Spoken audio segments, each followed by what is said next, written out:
Sharpening is more art than simple maintenance. Every tool, no matter how sharp, with regular use, becomes dull.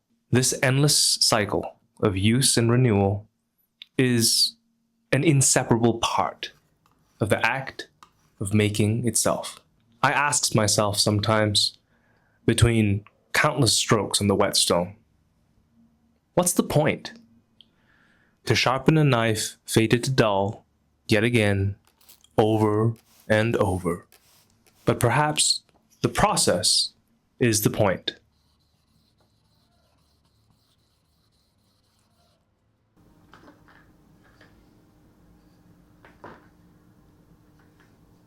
The tools. For heavy stock removal, I use a disc grinder and an angle grinder. Then, various water stones. There are some things to keep in mind before using these stones. Number one is to always keep them flat and to always use ample water when sharpening.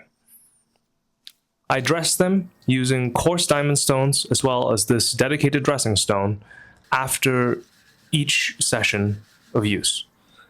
People often forget about this part when they buy their first whetstone, but it's best to start that habit early. This is the progression of stones that I use.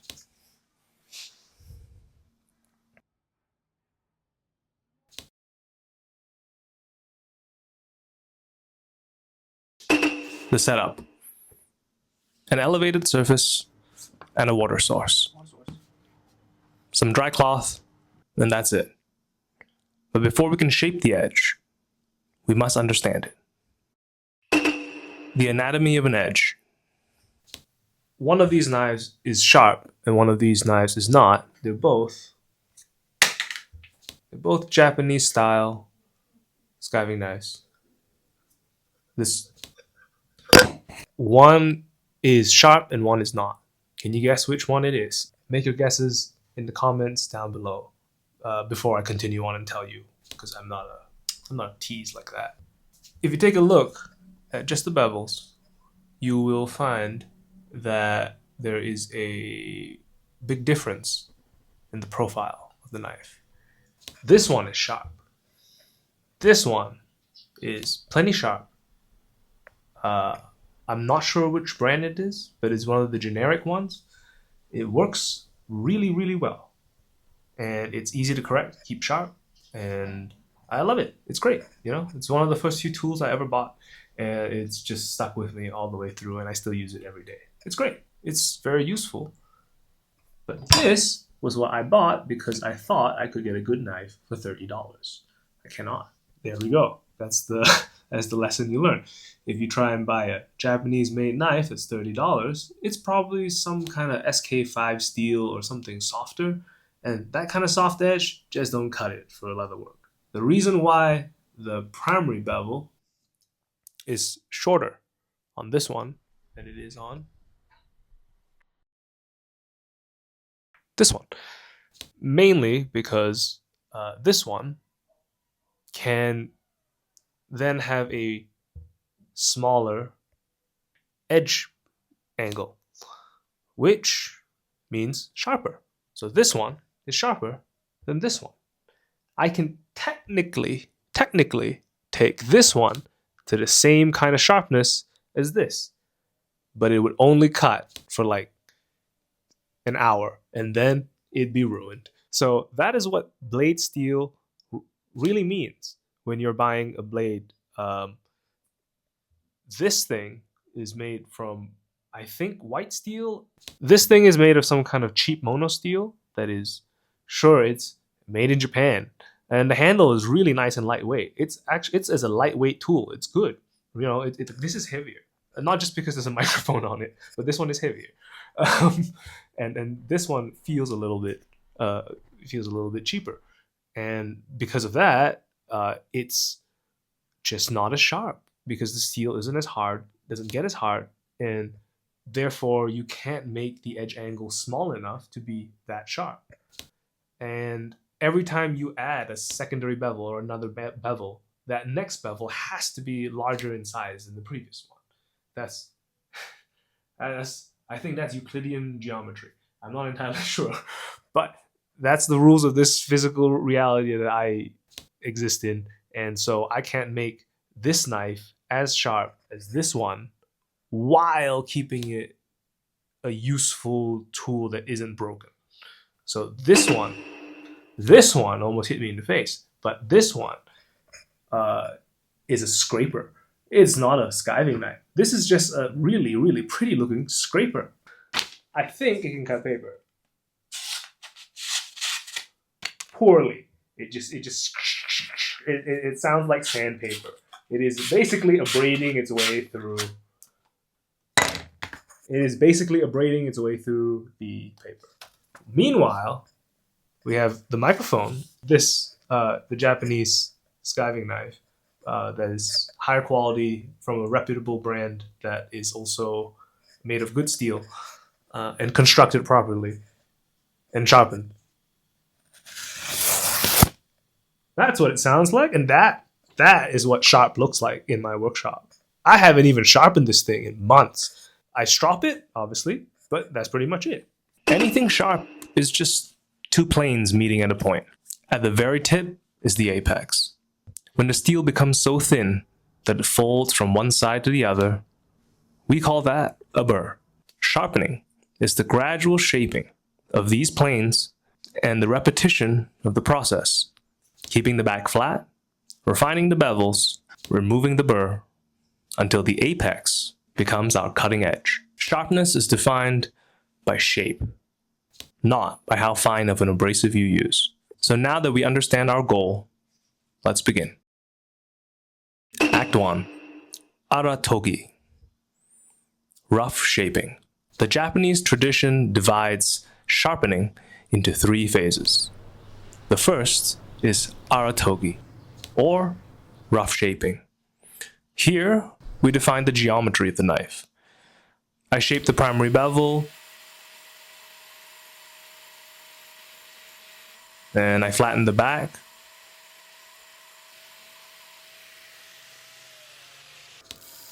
and hard, flat abrasives matter here. Sometimes I'll use a disc sander, or I'll use an angle grinder, because honestly, steel is very hard and difficult to cut.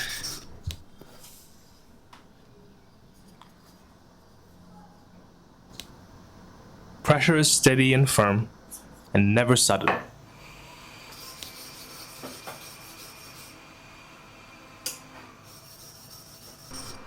I enter and exit each stroke with the same weight.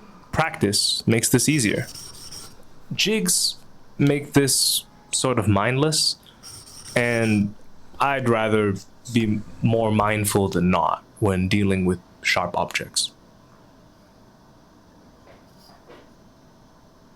By the end of this stage, the knife should already cut. Because, again,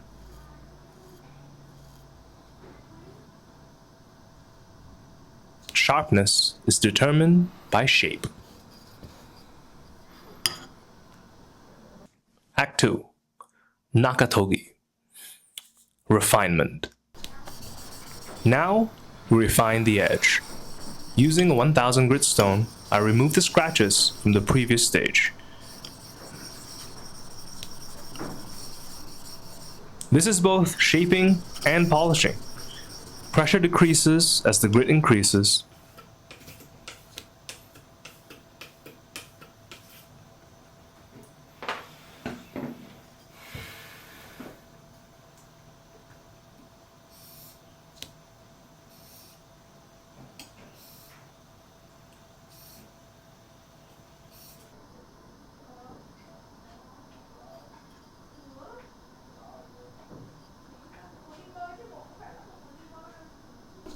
The secondary bevel is placed carefully with a 2000 grit stone.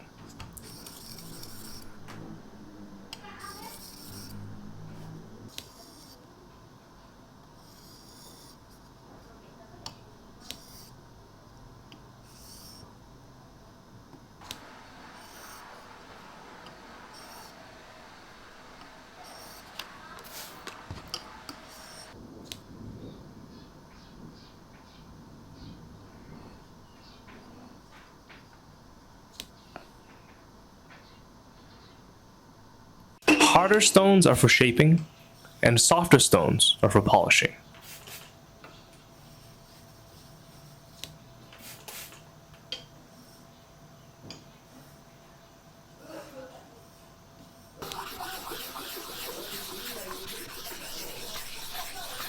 And most of sharpening is done by feel. Vision checks the work, but the hands and the ears do the sharpening. The sound changes when the angle is correct.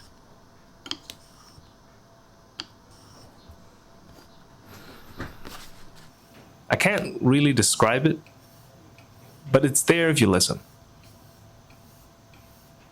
The vibration under your fingers becomes finer and more steady as the scratch pattern evens out.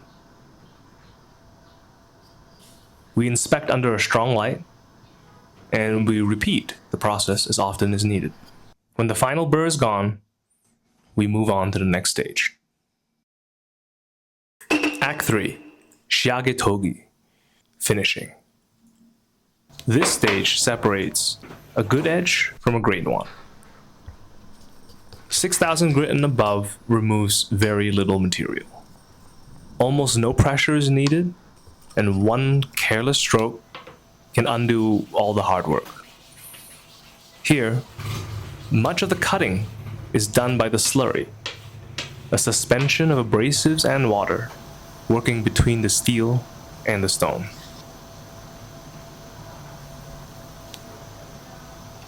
Less pressure and more listening.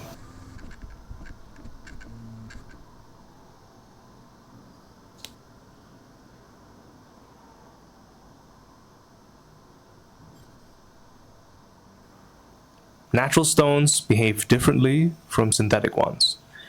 They work beautifully on simple steels. Modern alloyed steels tend to prefer synthetic abrasives.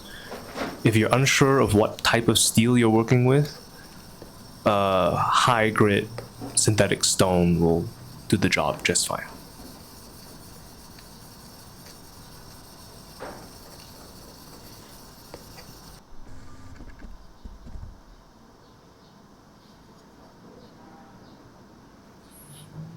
This level of refinement is optional.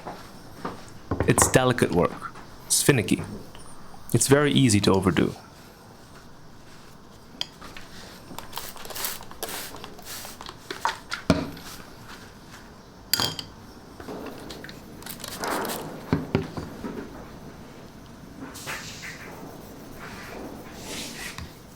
When is it finished? Who knows? The only way to know is to use it.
Outro.